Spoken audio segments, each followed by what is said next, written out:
یو کډوالي ده، یعنې مهاجرت، او بل استوګن دی.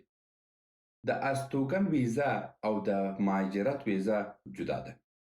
چې کله تاسو یو هیواد ته ځئ، په اروپایي، امریکایي او استرالیا ته، دې هیوادو ته چې تاسو راځئ، نو لومړی کوښښ وکئ چې خپل مهاجرت دوره په ډېر ښه تېره کئ.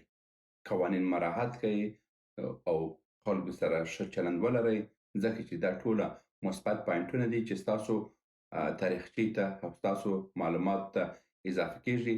چې کله هم تاسو ځئ، پی آر ورته اخلئ، یعنې پرمننټ ریزیډنټ ته دایمي هستوګن دپاره ویزه اخلئ، هغه وخت بیا تاسو ته دغه پوینټونه پکارېږي چې دغه کس په دغه موده کې د دې وطن ته، دې هیواد ته نیک کارونه کړي دي او موږ ورته پی آر ورکولی شو. که تاسو هلته ډېر جنګ جګړې کوئ او تاسو غلط کارونه کوئ، ستاسو په ضد باندې راپورونه ثبتېږي، نو تاسو ته پی آر نه درکوي.